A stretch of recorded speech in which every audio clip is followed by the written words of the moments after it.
Voyager 1 est sur le point de battre un nouveau record cosmique. Aucun autre engin fabriqué par l'homme n'est jamais allé aussi loin dans l'espace que cette vénérable sonde.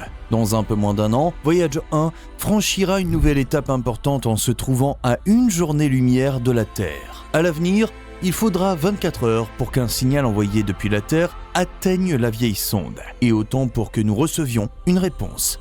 Mais comment est-ce possible ? Comment on peut encore être en contact avec une sonde des années 1970 qui se trouve maintenant à plus de 25 milliards de kilomètres de nous ?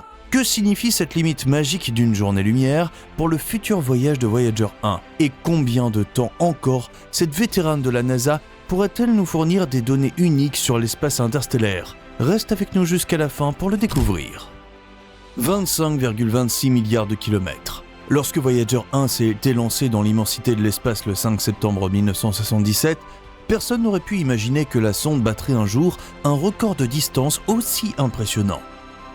En fait, il n'y a qu'une seule autre sonde spatiale qui s'est autant éloignée de la Terre, Voyager 2, qui est maintenant à 21,15 milliards de kilomètres de chez elle.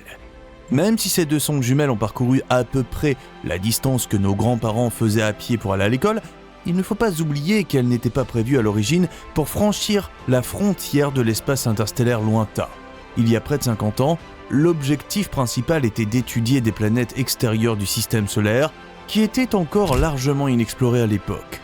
Une rare constellation dans laquelle les 4 grandes planètes gazeuses étaient alignées presque parfaitement a permis au duo de se lancer dans sa mission avec une consommation d'énergie minimale grâce à ce qu'on appelle des swing-bys. Et tandis que Voyager 2 visitait ensuite Jupiter, Saturne, Uranus et Neptune, fournissant des images et des données uniques, il était temps pour sa sœur de faire ses adieux à notre système planétaire après avoir dépassé Saturne. Plus précisément, les responsables de la NASA ont envoyé Voyager 1 vers l'espace interstellaire en novembre 1980. Et comme ce n'est pas exactement à 2 pas, il lui a fallu plus de 30 ans pour atteindre sa destination. Mais ce n'est pas parce que la sonde vieillissante se déplace dans l'espace à la vitesse d'un escargot. En fin de compte, Voyager 1 file dans l'espace à environ 61 000 km/h et parcourt environ 540 millions de kilomètres par an. Le voyage de l'avant-poste le plus éloigné de l'humanité nous rappelle à quel point les distances sont immenses, même au sein de notre propre monde. Mais qu'est-ce que ça veut dire exactement quand on dit que les sondes Voyager ont dépassé les limites du système solaire ? En d'autres termes, où finit notre système solaire et où commence l'espace interstellaire ? L'exploration de mondes inconnus. Bon, c'est une question de définition. Si on veut être vraiment précis, le duo est toujours dans le système solaire. En gros, l'attraction gravitationnelle de notre étoile s'étend bien au-delà de la zone où se trouvent actuellement les voyageurs. Elle va jusqu'au lointain nuage d'Oort. C'est un réservoir de comètes qui commence à environ 2000 unités astronomiques, soit environ 1,6 années-lumière du Soleil. Cependant, il faudra environ 300 ans à Voyager 1 pour atteindre la limite de cette région, et 30 000 ans supplémentaires pour traverser l'ensemble du nuage. Les sondes ont toutefois déjà franchi l'héliopause. Pour comprendre ce que cela signifie, nous devons examiner brièvement la structure globale de notre monde. Le Soleil émet un flux constant de particules chargées, appelé vent solaire, qui forme une bulle géante qui nous protège des dangereux rayons cosmiques de l'espace interstellaire. Cette bulle s'appelle l'héliosphère et son bord s'appelle l'héliopause. Au-delà, c'est l'espace interstellaire, c'est-à-dire l'espace loin des étoiles. C'est là que l'influence du vent solaire s'arrête et que la bataille entre les deux forces cosmiques puissantes commence. Arrivés là en 2012 et 2018, les sondes Voyager 1 et 2 nous ont montré que cette zone frontalière n'est pas une zone calme et clairement définie, mais une zone de transition étonnamment dynamique caractérisée par des rayonnements cosmiques à haute énergie, des champs magnétiques fluctuants et des ondes de plasma qui s'étendent bien au-delà de l'héliopause. Jamais auparavant, nous n'avions pu observer directement ces spectacles extrêmes. Grâce à ces données révolutionnaires, on apprend exactement comment l'héliosphère interagit avec le milieu interstellaire local, et on acquiert des connaissances importantes sur la nature d'un monde cosmique jusqu'alors insondable. Et bien que la mission Voyager ait déjà franchi toute une série d'étapes importantes, les sondes vieillissantes poursuivent leur voyage sans se laisser décourager. Et Voyager 1 est maintenant sur le point d'établir un autre record incroyable dans l'espace. Voyager 1 franchit la limite du jour-lumière. Ça fait maintenant plus de 17 600 jours que Voyager 1 a quitté la Terre.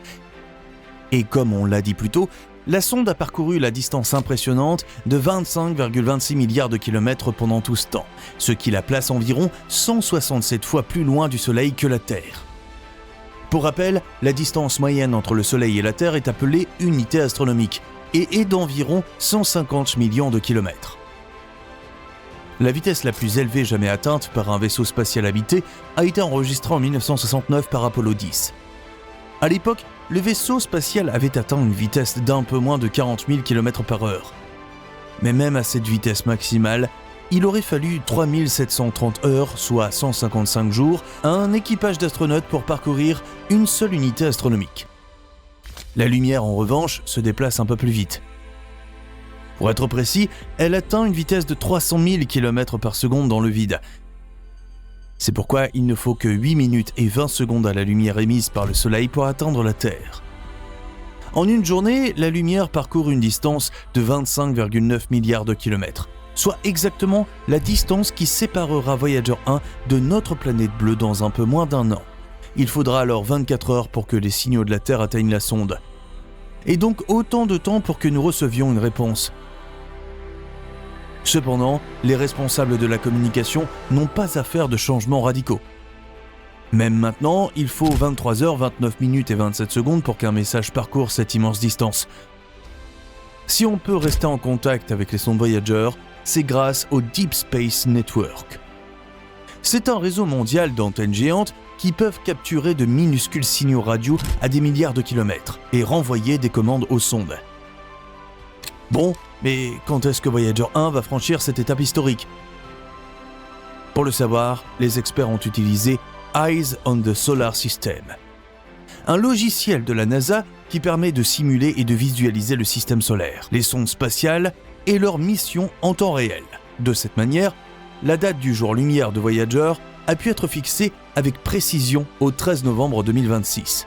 D'un point de vue purement scientifique, ce record de distance n'est pas susceptible d'apporter de nouvelles connaissances révolutionnaires, mais il a une valeur symbolique extraordinaire.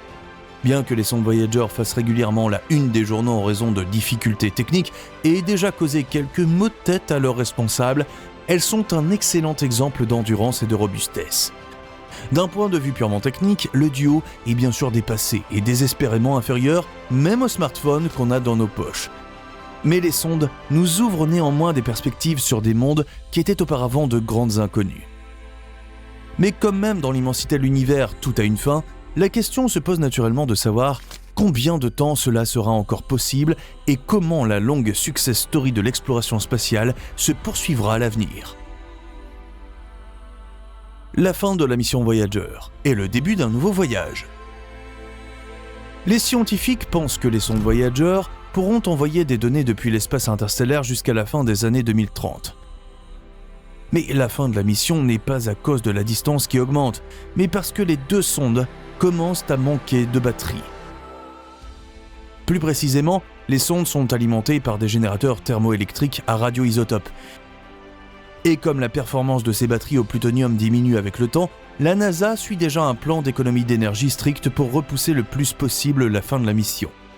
Pour ça, de plus en plus d'instruments à bord qui ne sont pas indispensables au fonctionnement continu sont progressivement mis hors service. Et pourtant, le jour viendra où les sondes n'auront plus assez d'énergie pour maintenir leurs instruments et leurs systèmes de communication actifs.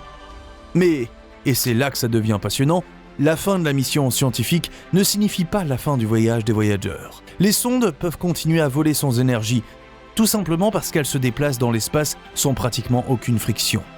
Dans ce contexte, les experts estiment que les voyageurs continueront à témoigner de notre existence pendant des millions, voire des milliards d'années. Mais que verront-elles pendant tout ce temps ? Eh bien, comme on l'a brièvement mentionné plus tôt, Voyager 1 atteindra le bord intérieur du nuage de Oort dans quelques siècles et mettra 30 000 ans à traverser cet ensemble éloigné de morceaux de glace.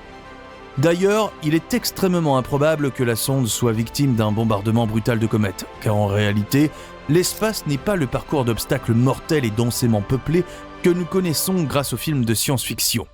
Mais ensuite, il n'y aura plus rien pendant longtemps. Voyager 1 dérivera seul dans l'espace, loin des sources astronomiques de chaleur et de lumière, pendant environ 40 000 ans. Elle passera ensuite à une distance de 1,7 années-lumière de l'étoile Gliese 445, se rapprochant ainsi plus près d'elle que du Soleil. En fait, Proxima Centauri a 4,2 années-lumière et l'étoile la plus proche du Soleil.